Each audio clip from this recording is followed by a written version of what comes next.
안녕하세요. 간접 사례를 통한 윤리 모델 적용 발표를 맡은 박세영이라고 합니다. 저는 다음의 사례를 에틱 모델에 적용하여 분석해 보았습니다. 사례는 다음과 같습니다. 박 씨는 중학교 사회사업실에서 일하는 사회복지사입니다. 학교 사회사업실에 가끔 찾아오던 A가 최근 방문을 끊고 복도에서 가끔 마주치는데 매번 수심에 가득 찬 표정을 보였습니다. A는 평소 성격이 밝고 사교적인 중학교 2학년 여학생입니다. 박 씨는 A를 사회사업실로 데려와서 이야기를 시도하였습니다. 이야기인즉슨 남자친구인 같은 반 친구 B가 일주일 전에 친구들과 자신의 집에 놀러 가자고 해서 B의 친구 4명과 B의 집에 따라갔는데 놀던 중 친구들이 일이 있다며 밖으로 나갔고 B가 A를 성폭행했습니다. 이때 B의 친구들은 밖에서 누가 오지는 않는지 망을 보고 있었다고 합니다. 이후 B와는 연락도 하지 않지만 자신에게 너무 큰 충격이었고 아무 일 없었다는 듯이 행동하는 B가 무서울 정도라고 했습니다. B가 지나가기만 해도 흠칫 놀라고 밤에 잠도 오지 않고 자꾸 그날의 일이 떠올라 너무 힘들다고 합니다. 하지만 A는 이 사실을 아무에게도 알리지 말아줄 것을 신신당부하였고 이 일과 관련해서 다시 이야기도 꺼내고 싶지 않다고 했습니다. 그리고 박 씨에게는 자신이 B와 마주치지 않을 수 있도록 전학을 갈 수 있는 방법이 있는지 물어왔습니다. 박 씨는 A가 이 충격에서 벗어날 수 있도록 지속적인 상담과 지원이 필요하다고 생각했지만 A는 이 일에 대해 다시 돌아보는 것을 꺼려하고 있었고 아무에게도 이 사실을 알리지 않기를 바라고 있습니다. 또한 B와 그 친구들의 행동으로 보아 다른 피해자가 있을 가능성이 있고 앞으로 이런 일이 다시 일어날 가능성도 매우 많다는 생각으로 고민에 빠지게 되었습니다. 본 사례는 클라이언트의 자기결정권 및 비밀보장의 원칙을 준수하느냐 아니면 클라이언트의 심신의 충격을 고려하여 부모 및 담당 교사에게 알린 뒤 지속적인 상담을 통해 개입하며 또 다른 피해자가 생겨날 것을 대비하여 다수가 처할 수 있는 위험을 예방하느냐의 윤리적 쟁점을 염두에 두고 분석하였습니다. 에틱 모델 단계 첫 번째입니다. 사회복지사의 개인적 가치, 사회적 가치, 기관의 가치, 클라이언트의 가치, 전문가의 가치를 검토해 보았습니다. 첫 번째 개인적 가치입니다. 성폭행 피해자가 심리적인 상처로 인해 아무것도 밝히지 않으려 하는 상황에서 문제를 공개하는 것은 다른 문제를 양산하여 더 큰 상처와 피해를 줄 수 있습니다. 피해자와 가해자의 부모에게만 공개하고자 하는 시도에서 개입을 시작하여도 부모 간 대화가 안 될 가능성이 많으며 이후 어떤 상황이 벌어질지 알 수 없습니다. 사회적으로 성의식을 올바르게 세우고 특히 성폭력 가해자에 대한 강력한 제재를 통해 2차 피해자가 발생하지 않도록 하는 것은 매우 중요합니다. 청소년은 미성년자이기 때문에 중대한 결정을 하는 데 한계가 있으며 이에 따르는 자기 책임을 질 수 없는 보호의 대상입니다. 따라서 청소년에게 자기 결정권을 온전히 맡길 수 없으므로 보호자 역할을 하는 성인의 의사결정을 확인하는 일은 매우 중요하다고 생각합니다. 두 번째, 사회적 가치입니다. 우리나라의 성문화는 용기 있게 사건에 대응하고 있는 피해자와 피해자의 부모를 비난하는 분위기로 인해 피해자와 부모가 더욱 힘든 상황입니다. 그리고 아동 성폭력 사건의 심각성을 외면한 채 은폐하고 축소하는 경향이 있습니다. 청소년 가해자들에 의해 발생한 성폭력에 대한 사회적 인식을 보면 청소년기 특성상 범죄로 인식되기보다는 청소년기 성적 호기심이나 억제할 수 없는 성욕구로 간주되어 가볍게 인식되는 경우가 많습니다. 그러나 청소년 성폭력 상당수의 통계를 보면 청소년 가해자들에 의한 성폭력 역시 성인들에 의한 성범죄 못지못하게 폭력적이고 심각한 양상을 띠고 있는 경우가 많습니다. 세 번째, 기관의 가치입니다. 학교의 명성과 평가에 도움이 되지 않기 때문에 학부모들이나 언론에 공개되기를 우려하여 학교는 가급적 숨기거나 축소하려고 합니다. 성폭력이 발생하면 제대로 교육을 실시하지 못한 학교 측과 교사에게 우선적으로 책임이 전가되기에 자체적으로 교육하는 수준이거나 사건을 은폐하려고 하고 있습니다. 네 번째, 클라이언트의 가치입니다. 첫 번째, 비밀보장에 대한 가치는 현재 중학생이며 학업을 마치지 않은 상황이어서 학교 생활을 지속적으로 해야 하므로 외부에 알려지는 것에 수치심을 느낄 수 있으며 부모에게도 죄책감을 가질 수 있으므로 현 상황이 외부에 알려지는 것을 완강히 거부하고 있습니다. 두 번째, 자기결정권에 대한 가치입니다. 알리고 싶지 않은 사실이 외부에 공개될 경우 왜곡된 시선으로 극단적인 선택을 할 수 있기 때문에 클라이언트의 자기결정권은 보호받아야 합니다. 또한 전학을 선택하더라도 사실을 은폐시키고 싶어하는 자기결정권은 존중되어야 합니다. 다섯 번째, 전문가의 가치입니다. 본 사례에서 사회복지사는 클라이언트에 대한 윤리적 책임을 지니고 있으며 사회복지사의 클라이언트에 대한 헌신을 고려해야 합니다. 이에 사회복지사는 인간의 무한한 가능성을 믿으며 존엄성을 기본으로 클라이언트의 자기결정권, 사생활 및 비밀보장의 원칙을 준수하여 본 사례를 검토해야 합니다. 그러나 본 사례의 경우 공공의 위험성을 검토하고 분석하여 공익에 해가 되는 사항이라고 판단할 시에는 클라이언트의 비밀보장의 원칙이 제한할 수 있음을 염두에 두어야 합니다. 두 번째 단계입니다. 특정 상황, 관련 법률, 사회결정 등의 사회복지사의 윤리 강령의 윤리 기준을 적용하는 문제를 고려해 보았습니다. 첫 번째, 자기결정권 비밀보장에 관한 윤리 기준입니다. 미성년자의 경우 윤리적인 기준과 법률적인 지침에 의해 의사결정을 안내하게 됩니다.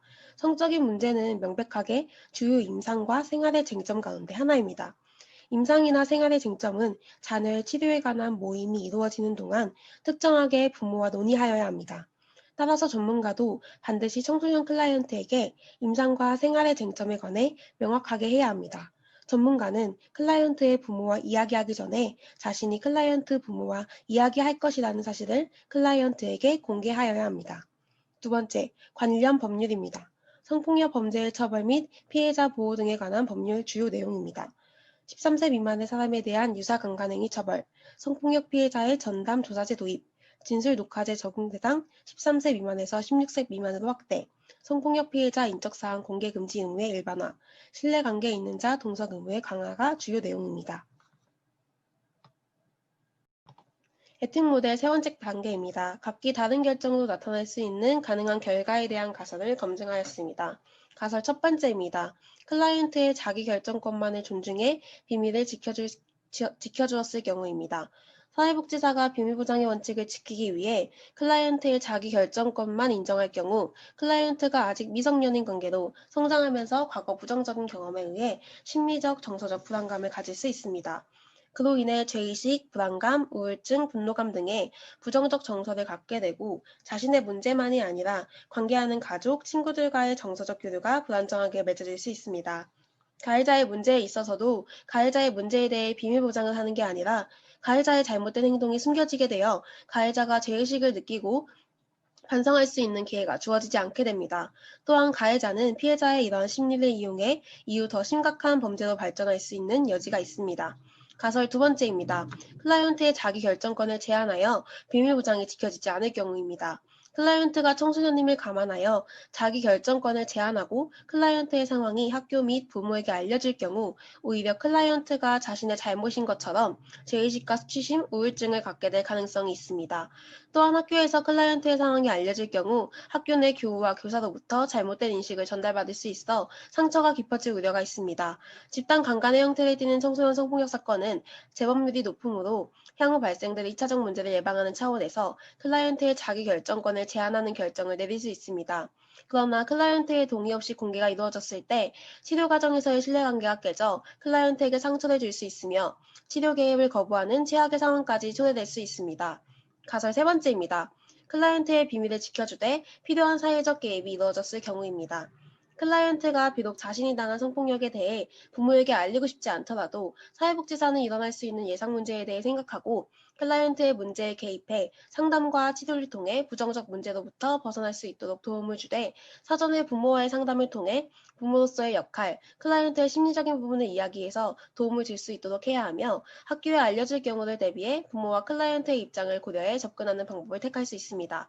이로써 클라이언트가 자신만의 비밀로 불안감, 분노감, 우울증 등을 예방하고 가족 간의 갈등을 최소화할 수 있습니다. 가해자 또한 자신의 문제를 인식하고 사회적 행동으로서 용서될 수 없는 범죄임을 알게 하여 반복된 행동을 차단해야 합니다. 가장 최선의 행동은 치료의 목표를 클라이언트의 정신적 건강 회복과 복지적 개입을 우선으로 하는 것입니다. 에틱 모델 네 번째 단계입니다. 사회복지 실천에서 가장 상처 입기 쉬운 사람에게 사회복지 실천 개입이 우선적으로 수행되었을 때 이로 인해 혜택을 입는 사람은 누구이며 피해를 입게 될 사람은 누구인지 확인합니다. 사회복지 실천은 언제나 가장 약하고 상처받기 쉬운 사람이 실천 개입의 필요가 가장 우선적으로 요구되는 대상입니다. 현재 본 사례에서는 집단 성폭행에 노출된 피해 여학생이 가장 약한 존재이며 상처받기 쉬운 대상이라는 점이 고려됩니다.